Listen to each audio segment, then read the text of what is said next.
En el nombre del Padre, y del Hijo, y del Espíritu Santo. Amén. Padre nuestro que estás en el cielo, santificado sea tu nombre. Venga a nosotros tu reino, hágase tu voluntad en la tierra como en el cielo. Danos hoy nuestro pan de cada día. Perdona nuestras ofensas como también nosotros perdonamos a los que nos ofenden. No nos dejes caer en la tentación y líbranos del mal. Amén. Dios te salve María, llena eres de gracia, el Señor es contigo. Bendita tú eres entre todas las mujeres y bendito es el fruto de tu vientre Jesús. Santa María, Madre de Dios, ruega por nosotros pecadores, ahora y en la hora de nuestra muerte. Amén. Gloria al Padre, al Hijo y al Espíritu Santo, como era en el principio, ahora y siempre, por los siglos de los siglos. Amén. Hoy vamos a tratar un tema muy especial, dirigido a todas las personas que quieran vivir este bautismo cristiano. Queremos llevar a la plenitud todo lo que el bautismo contiene, nuestra unificación a la Iglesia, al cuerpo místico de Cristo, centrándonos entonces en lo que son las almas víctimas, en cómo vivir como alma víctima, e iluminados también con esta novena de Navidad de los escritos de la sierva de Dios, Luisa Picarreta, conocida también como los 9 excesos de amor de Jesús en el vientre de María. Unas meditaciones que nos enseñan a profundizar en lo que es el exceso de la Trinidad hacia las criaturas. Y cómo después de cada exceso de amor de la Santísima Trinidad exulta o explota por amor a nosotros, también ella va a repercutir nuestra respuesta a esos excesos de amor. Y dependiendo de nuestra respuesta a su amor eterno e infinito que nos comparte y que quiere realizar en nosotros un plan específico, dependiendo a esta respuesta, ella va a demostrarnos unos horizontes mucho más grandes de su amor, o como lo dice en esta novena, un exceso más grande de su amor. Y así encontramos 9 excesos de amor de la Santísima Trinidad hacia nosotros los criaturas. El tema específico entonces son las almas víctimas o cómo ser un alma víctima.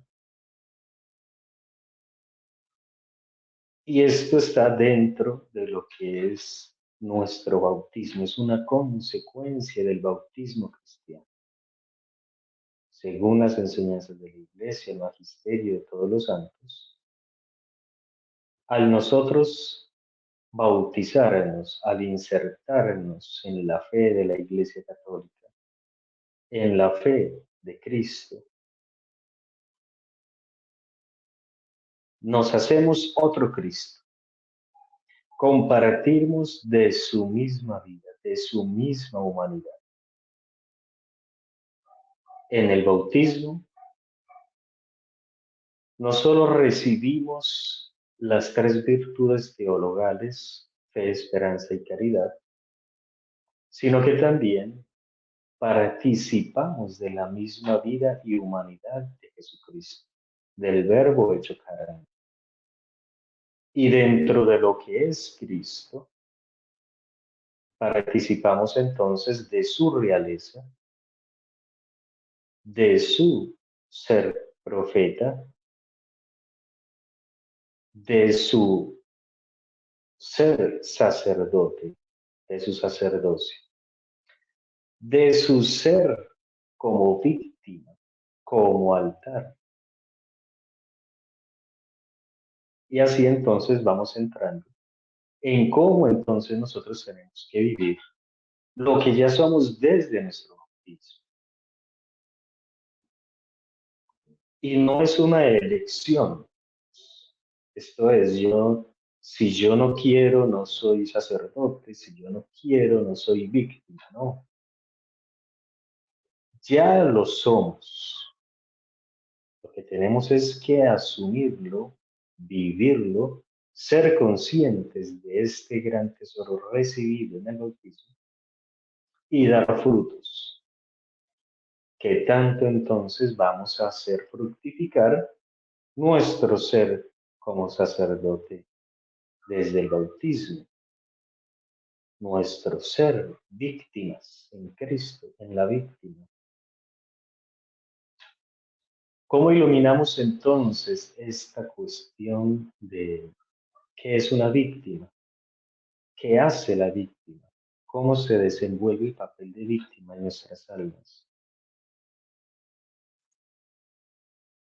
Como les digo entonces, iniciamos hablando del catecismo. ¿Qué nos puede decir el catecismo? El catecismo entonces nos ilumina que desde el bautismo somos otro Cristo, somos miembros de su cuerpo místico. Y como todo cuerpo, no puede estar separado de su cabeza ni de sus otros miembros. Y como todos esos miembros participan de lo que es su cuerpo entero, de lo que es el oficio del cuerpo entero. Si Cristo es el sacerdote, es la víctima del Padre, es el altar mismo donde se desenvuelve todo su ofrecimiento por amor a nosotros. ¿Qué papel entonces tenemos cada uno de esos miembros dentro de esa humanidad como víctima? Si somos víctimas, lo somos porque ya estamos insertados en Cristo.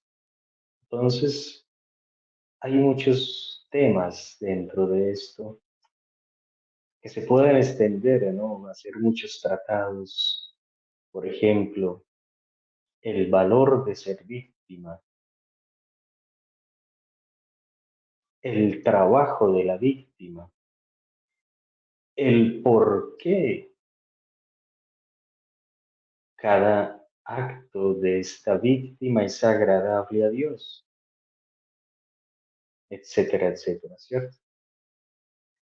Pero iniciemos diciendo que si ya somos en Cristo, por su ser, nosotros seremos o somos. Numeral del Catecismo 1367. El sacrificio de Cristo y el sacrificio de la Eucaristía son un único sacrificio. La víctima es una y la misma. El mismo que ofrece ahora por el ministerio de los sacerdotes, el que se ofreció a sí mismo en la cruz, y solo es diferente en modo de ofrecer. Y puesto que en este divino sacrificio se realiza en la misa, se contiene y mola incoherentemente el mismo Cristo en el altar de la cruz. Cristo se ofreció a sí mismo una vez de modo cruento y se realiza de modo incruento en la Santa Misa. Es en la Santa Misa donde nosotros asumimos nuestro ser de cristiano y en la medida en que yo sea no solo espectador, sino que yo participe de ese sacrificio que se hace en la misa. En esa medida yo voy a alcanzar también todos los frutos de ese sacrificio. Si yo puedo ofrecer Si yo puedo inmolar, lo hago por la inmolación que hizo el mismo Cristo. ¿Qué es nuestra ser de víctima? Es ser en la víctima, Cristo. Cristo es víctima, yo injertado en Cristo soy víctima. Teniendo esto bien claro, voy a tener confianza entonces, voy a iluminar cada momento de mi vida y cómo entonces cada momento de mi vida yo lo asumo como víctima y voy a tener depositada mi fe en Cristo y el valor de mi sacrificio, de mi oblación, de mi vida como cristiano, va a tener ese valor, no por lo que yo haga, sino por lo que soy en Cristo, por todos los méritos de Cristo y las gracias que recibo a través de Él, de ese verbo que se hizo carne y que nos asumió en Él, en su encarnación y que nosotros nos asumimos o somos asumidos en Él en el momento de nuestro bautismo. Entonces vemos que hay tantos puntos que son tan profundos y que uno podría quedarse en cada uno de ellos. Esta novena de Navidad o estos excesos de amor de Jesús en el vientre de María que nos vamos a proponer a meditar, comienza exactamente profundizando el momento en que la Santísima Trinidad en un consistorio, en una reunión, por decirlo así, para explicarlo de forma más con nuestros conceptos humanos, la Santísima Trinidad en la eternidad, como que se reúne y comienzan a hablar entre ellos el cómo va a realizar la redención del género humano. Esta meditación nos invita a que tomemos cada elemento que nosotros podamos hacer, ya sea con la imaginación, con imágenes, pero que tratemos de profundizar en ese misterio. ¿Cómo es que el Padre y el Hijo y el Espíritu Santo en un consistorio se deciden, piensan en cómo salvarnos para ellos continuar su proyecto que tenían con el ser humano antes de crearnos? Este consistorio entonces se realiza cuando ya el hombre está en pecado, ¿cierto? Por lo tanto, también intuimos que si Él quiere salvarnos, es para llevar a cabo o recapitular un proyecto que Él tenía antes de que nosotros cayéramos en pecado, antes de que la humanidad se degenerara con el pecado original. Y es muy bello pensar todos esos horizontes que nos brinda esta meditación de la Sierra de Dios Luisa Picarreta. Por esto mismo, porque nos abre un panorama mucho más amplio de lo que es la misma redención. La redención es no solo para salvar, la redención realmente, además de salvarnos, es para Él poder llevar a cabo ese proyecto inicial por el cual nos creó. Dios en su eternidad decidió crear al hombre. ¿Para qué? Nos dice el primer numeral del Catecismo de Cristo. En un acto de suma bondad de ese Dios que es eternamente infinito y amoroso, decide crear al hombre ¿para qué? Eso enseña la Iglesia, para compartirnos su misma vida divina. Eso lo dice muy claro. ¿Cuál es el objetivo de la creación del hombre? que Dios quiere participarnos de su misma vida divina. ¿Qué significa, hermanos y hermanas, estas palabras? En la medida en que nosotros concibamos a Dios, estas palabras para nosotros nos harán explotar de alegría y de emoción, real y verdaderamente. En la medida en que tú concibas a Dios, estas palabras nos harán explotar de alegría, nos volverán locos. En un designio de pura bondad, de infinita y eterna bondad, Dios crea al hombre para participarnos de su vida divina. Es una locura. Y con eso solo tendríamos para hacer un retiro de 10 años. ¿Qué significa que yo pueda participar de la vida divina? ¿Qué sería yo participar de el 0.000000000.1 de lo que es la vida divina? ¿Qué significa eso?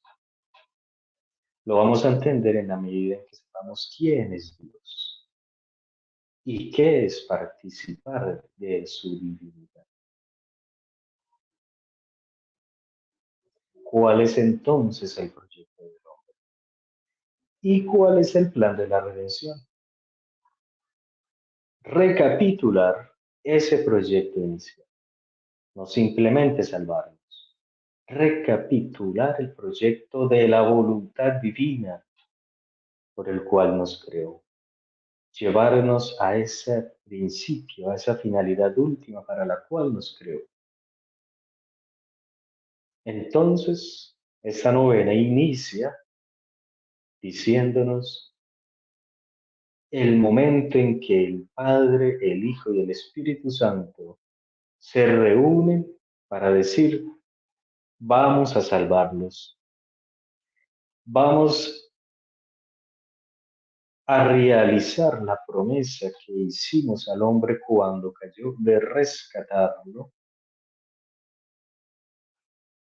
vamos a poner en acto presente en el tiempo del ser humano esta promesa que por 2000, 4000 años los seres humanos esperaban en todo ese proyecto pedagógico de Dios volver a llamar al hombre, formar un pueblo para realizar este portento de la redención. Todo lo que el Antiguo Testamento, todos estos santos, profetas y santas almas pedían y esperaban el momento de que se hiciera presente el Salvador, el Mesías. ¿Para salvarnos de qué? O más aún, para rescatarnos y llevarnos a qué punto. ¿Cuál es su voluntad para nosotros? ¿En qué consiste entonces esa santidad original, ese estado de justicia original? Es eso lo que Él quiere rescatar, no simplemente salvarnos, rescatar su voluntad inicial por la cual nos creó. Bellísimo entonces entrar en esta meditación. Es la primer exceso de amor de la Trinidad. Se reúne Padre, Hijo y el Espíritu Santo para realizar el portento de la redención. Y como Cristo asume la tarea de la redención, inmediatamente estamos inmersos entonces en este tema que nosotros también queremos desarrollar a la luz de esta novena, el ser víctimas. Jesucristo entonces asume y dice, yo voy a salvarlos, Padre mío. Inmediatamente comienza a hablar ya el verbo víctima. Yo asumo la tarea de la redención y esa tarea es ser víctima, se sacrifica, se inmola por nosotros. Bellísimo entonces cómo La primera respuesta del Verbo Eterno dice, yo quiero ser víctima por amor. Yo quiero inmolarme por ellos, porque tu voluntad, Padre mío, es salvarlos. Yo doy mi vida por ellos. De ese tamaño, entonces, comenzamos a entender qué significa víctima. ¿De dónde brota el yo decir quiero ser víctima? ¿De dónde brota entonces? En la medida en que yo quiera cumplir los deseos del Padre,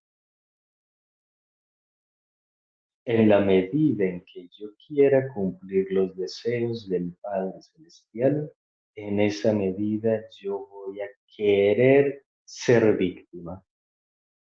Primer punto, entonces, para todos aquellos que quieran ser víctima, que quieran llevar entonces a cabo y llevar hasta las últimas consecuencias nuestro bautismo, lo podamos realizar debidamente. Sí, cada uno de nosotros podrá tener muchos deseos. Ah, yo quiero ser víctima. Sí, yo veo que la iglesia, los santos hablan de víctima. Todos los santos fueron víctimas. Si llegaron a la santidad es porque fueron víctimas, porque se inmolaron, porque se crucificaron. Pero ¿qué tanto entonces debo también purificar, despoluir la imagen de víctima que yo tengo? Puede iniciar con un deseo de imitación a un santo, a Jesús mismos, pero ¿para qué? ¿Y por qué? ¿Y cómo realizarlo más efectivamente? Y lo podremos realizar más efectivamente en la medida en que yo entienda por qué quiero ser víctima. En la medida en que tú entiendas por qué. Y Jesús nos dice y nos explica muy claramente el por qué Él quiere sacrificarse por nosotros. ¿Por qué? Porque Él era un apasionado eterno por cumplir los deseos de su Padre Celestial. El amor a su Padre Celestial lo hizo gritar, yo me quiero inmolar, yo realizaré la tarea de la redención.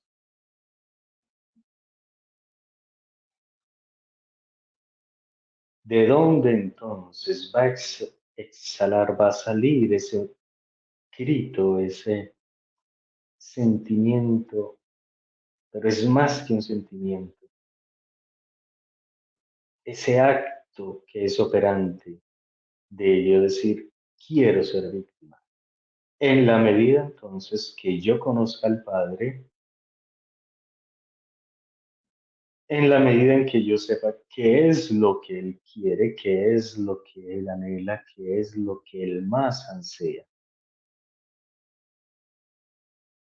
y qué es lo que Él más desea, nuestra salvación, el amor hacia nosotros. Por lo tanto, en la medida en que yo comprenda qué tanto Dios Padre ama a sus hijos, a nuestro prójimo, en esa medida yo quiero inmolarme por mi prójimo. Ahí vemos lo que significa el verdadero misterio de la piedad. Y la piedad no es simplemente un sentimiento de devocionismo, de hacer esto, de posiciones. La piedad, la verdadera don de piedad o lo que significa piedad es el saber cómo yo debo obrar, no hacer, obrar por amor al Padre y a mi prójimo. Ese es realmente la piedad. ¿Y qué es lo que va a mover mi amor al Padre y a mi prójimo? ¿Qué me va a hacer actuar? Inmediatamente me va a pedir que yo sea una víctima. Eso es lo que podemos ver en esta hora, en esta primera meditación del primer exceso de amor de Jesús en el vientre de María. ¿Qué lo movió a se encarnar? ¿Qué lo movió a encarnarse en el seno de una mujer? ¿Qué lo movió a hacer ese sacrificio que ya después en las escrituras nos va a explicar en cómo consistió ese sacrificio? San Pablo es el que más nos va a decir. Ese anonadamiento. Jesús entonces se anonada para realizar la voluntad del Padre. Ese sacrificio, ¿en qué consistió? Solamente lo vamos a entender entonces si yo conozco al Padre, si yo sé cuál es su voluntad. Y en la medida en que a mí me apasione su voluntad, en esa medida yo voy a decir, quiero ser víctima. Entonces, ¿qué es un alma víctima? Simplemente es un alma que ama. Es un alma que vive en el corazón de Cristo crucificado. Es un alma que está apasionada vehementemente por la voluntad del Padre Celestial. Eso es un alma víctima. El amor que yo tenga, el amor que yo posea hacia el Padre Celestial, hacia su voluntad, en esa medida yo soy víctima inmediatamente. Y sé qué significa ser víctima, como nos demostró Jesús. No hay amor más grande que el que da su vida por sus hermanos o por sus amigos. Eso es entonces lo que dicta el ser víctima. Es un alma enamorada en la voluntad de Dios, de la voluntad de Dios. Y al saber cuál es la voluntad de Dios, inmediatamente ya sabe que tiene que vivir.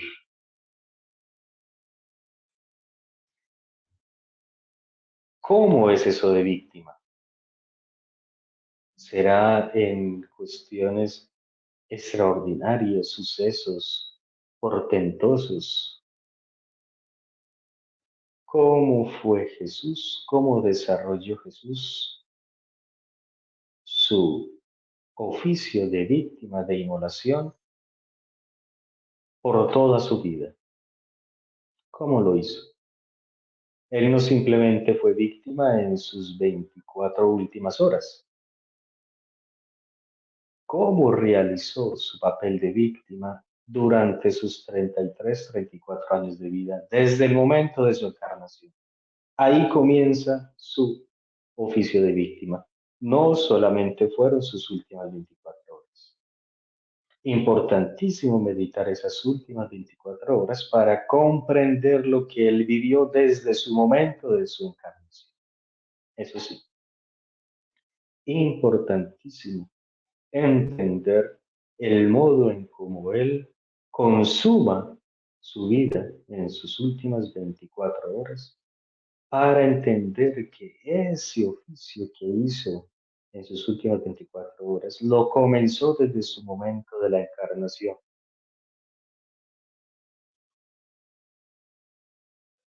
¿Cómo entonces desarrollamos este papel de víctima en nuestra vida? E iluminados entonces por la víctima de Cristo, Él nos dice que podemos desenvolver nuestro papel de víctima desde lo más ordinaria que podamos vivir, de la forma más ordinaria, no en este aspecto, concepto negativo que tenemos de la palabra ordinario, ¿no? Una persona ordinaria o esto es ordinario o tal objeto es ordinario, ¿no? Lo cotidiano, lo más simple, lo más obvio, lo más sencillo de la vida, lo que para nosotros casi que es nada, pero que tiene un valor eterno por ser también construido por la voluntad de Dios. Nuestra vida común y corriente, la víctima perfecta, la característica bella del alma víctima es que esta alma vive su cotidianidad de forma extraordinaria y oculta. Atención, de la forma más ordinaria y oculta. ¿Por qué? Porque así es que lo vivió Cristo también. ¿De dónde entonces el valor de nuestros actos más simples y cotidianos y ordinarios en la medida en que la voluntad de Dios o que yo los viva según la voluntad de Dios? Ahí comienza en nosotros a darle un valor a toda nuestra vida ordinaria. ¿Qué valor va a tener entonces el que yo sea una víctima escondida o que cada acto, hasta el más simple que yo haga, pueda tener un valor de víctima? En la medida en que encierro la voluntad de Dios en ese acto que hice, en la medida en que Él lo viva en mí, ¿cuál será la diferencia entre un sufrimiento de un cristiano y de un no cristiano? ¿Cuál será la gran diferencia? En que un acto de un cristiano no es un acto de César, sino que ese acto al estar sepultado y resucitado en la humanidad de Cristo en el bautismo, este acto no es de César, sino de Cristo en mí. Ojalá meditemos bastante este punto, que tanto ya no soy yo, sino Cristo en mí. ¿Y desde cuándo es Cristo en mí? Desde el bautismo. ¿Desde cuándo entonces yo soy víctima? En la medida en que yo asuma que ya fui sepultado y resucité en Cristo desde el bautismo. ¿Cuánta responsabilidad tenemos los bautizados? ¿Cuánta responsabilidad tenemos? Porque no se trata de desenvolver y de ver frutos de nuestra vida, sino de la de Cristo en nosotros. Pero esto no se da sino en la medida en que conozcamos el valor de nuestra vida en Cristo y de Cristo en nuestra vida. Ya lo somos, pero hace parte que nosotros nos unifiquemos con conciencia a esta verdad. En la medida en que conozcamos, yo voy a aprovechar mejor lo que tengo, ¿cierto? Como ser víctima, en la medida entonces que yo sea consciente que es Cristo en mí. Y cómo Dios Padre, cómo la Santísima Trinidad va a aceptar el acto más pequeño que yo haga con el valor de la víctima perfecta a Cristo, en la medida en que yo dejo actuar a Cristo en mí. En la medida en que su voluntad es la que mueva mi voluntad y mi vida. Y en esa medida entonces nuestros actos serán realmente propicios a los ojos de Dios. Podemos recordar las palabras de nuestra Madre Santísima. Ella, ¿por qué es lo que es delante de Dios? Ella misma nos lo dice. Tus ojos se dirigieron en mí, hacia mí, se posaron sobre mí, y toda la fuerza de tu brazo actuó en mí en la medida de mi humillación, en la medida de mi nada. ¿Qué tanto entonces nosotros vamos a fructificar nuestro ser de víctima? En la medida en que realmente sea Cristo la víctima en mí, ¿cierto? Que podemos entonces ir concluyendo que si yo quiero ser la víctima agradable a Dios, no la víctima que yo quiera ser, si yo quiero ser realmente la víctima agradable a Dios, debo conocer quién es ese Dios, qué desea su voluntad. En la medida entonces que yo quiera cumplir, vivir la voluntad de Dios, en esa medida yo voy a decir, soy víctima, quiero inmolarme por ti y por todas las consecuencias del agradarte a ti, esto es, por mi prójimo, porque yo sé entonces quién es el prójimo para aquel que yo amo tanto. ¿Y qué entonces debo hacer yo para alegrar a quien yo amo tanto? Cuando su alegría depende que mis prójimos sea salvado. En la medida en que yo comprenda eso, quiero servir, me quiero inmolar.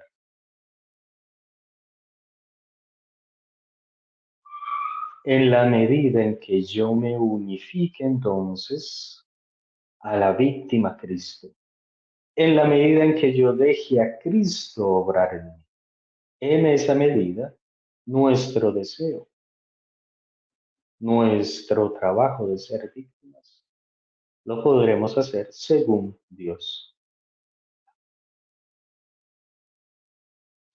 Ustedes han escuchado en el Antiguo Testamento cuando comenzó por allá en la época de Moisés que comenzaron a realizarse sacrificios, a elegir una raza de sacerdotes para que hicieran todos estos sacrificios. ¿Qué le dio el valor a la sangre de un buey, de un cabrito? ¿Qué le dio ese valor para decir, al derramar esta sangre, yo te lo ofrezco, te lo agradezco, te pido? ¿Qué le daba valor a esos sacrificios de animales? La sangre en sí misma de esos animales.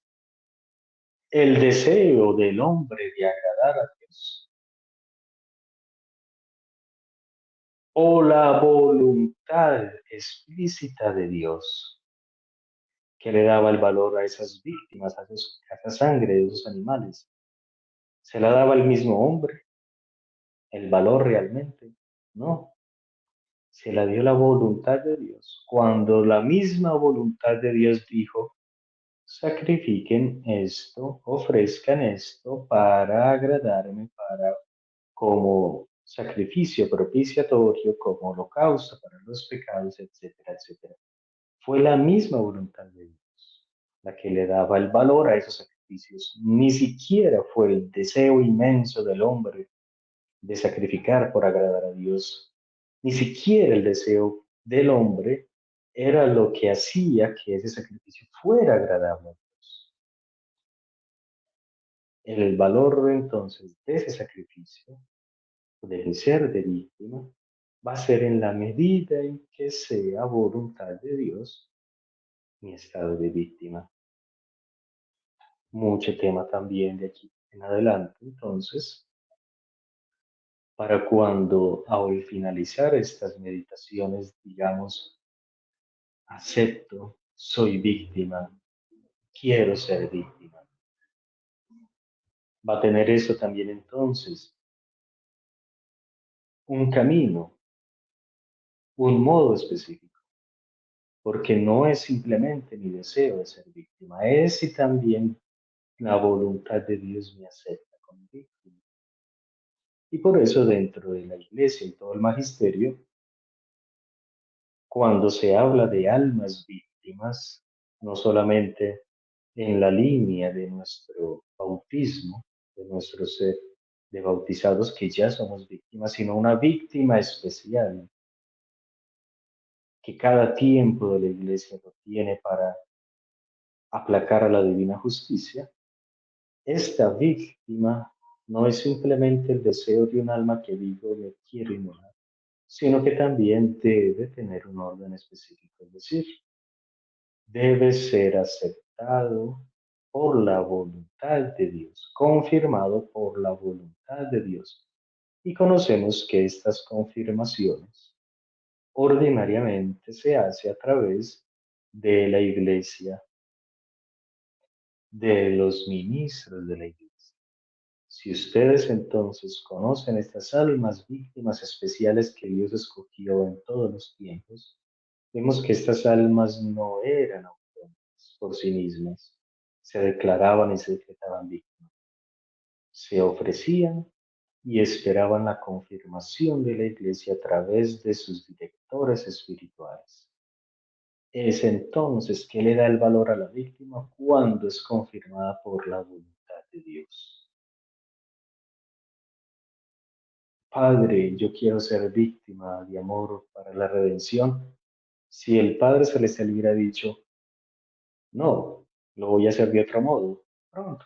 También el Verbo Eterno, Jesús hubiera dicho, perfecto es tu voluntad, es lo que yo más ansío realizar, contemplar y extasiarme en tu voluntad. El Padre consciente, asiente, recibe el ofrecimiento del Hijo y el Padre dice, te acepto, víctima. E inmediatamente el Espíritu Santo se pone en obra para realizar el portento de la encarnación de la víctima elegida por Dios. Es bellísimo, bellísimo este misterio. Y realmente es un tema profundísimo y pilar de nuestra fe, esta cuestión de la víctima, de ser víctima, porque es el primer acto, es lo primero que el amor ordenó realizar. Y lo primero que el amor de Dios Padre consintió, confirmó, aceptó y a través del Espíritu Santo se realizó entre nosotros. Sigamos entonces, hermanos, meditando en qué significa ser víctima, en cómo desarrollar esta ser víctima, que ya lo somos desde el bautismo. Tenemos mucho, mucho para meditar, para vivir y darle el fruto al 100%. Que esta pequeña reflexión y esos elementos que hayamos traído para este caminar, para esta novena, para este tiempo de consagración que queremos hacer, realmente sea asumido como lo debemos asumir y realmente le demos los frutos que merece este misterio en nosotros, porque todo lo que Dios nos da debe fructificar al 30, al 60, al 70 o al 100%. Y ahora en esos tiempos estamos llamados para fructificarlo al 100%. ¿Cómo lo fructificaremos al 100%? En la medida en que no sea yo quien lo realice, sino Él mismo. Si fuera que yo voy a realizar algo, entonces será una realización mía, un porcentaje mío y un porcentaje de Dios. Pero ya Dios quiere que sea al 100% de Dios en mí. Ven tú, Jesús, a vivir tu ser de víctima en mí. Ven divina voluntad a realizar tu voluntad en mí. Este es el modo más perfecto de vivir nuestra santa vida cristiana. Que no sea yo, sino tú en mí. Y esta es la pista que nos dirige Luisa para decir que yo ya no hago la voluntad de Dios, sino que yo la vivo, vivo su voluntad. Es su voluntad viviendo en mí. Que la Virgen Santísima nos enseñe a ser esas víctimas. Nos enseñe a construir, a generar esa víctima en nosotros, a ese Jesús, la única víctima agradable al Padre en nosotros. Que también estas meditaciones de los excesos de amor entendamos que es excesos de amor en el vientre de María. Bellísimo. Como ella, María, nuestra Madre, es quien nos va a iluminar y nos va a dar la verdadera luz para vivir. Si lo vivimos, nuestro ser cristiano, nuestro ser víctima, que lo vivamos también en el seno de María. Que ella nos geste, que ella nos nutra, que sea su sangre gestando en nosotros la vida de Cristo. Bellísimo, profundísimo. Y vivámoslo de esta forma para poder realmente ser la víctima que Dios Padre siempre quiso tener en medio a todos sus hijos, por su voluntad, por su reino, por la finalidad por la cual Él nos creó desde el inicio del mundo, para que lleguemos a la finalidad para la cual Él nos creó. Gloria al Padre, al Hijo y al Espíritu Santo, como era en el principio, ahora y siempre. Amén. Gloria al Padre, al Hijo y al Espíritu Santo, como era en el principio, ahora y siempre, por los siglos de los siglos. Amén. Ven divina voluntad, ven a reinar en mí, ven a vivir en mí, ven a vivir todo en mí. En el nombre del Padre, y del Hijo, y del Espíritu Santo. Amén.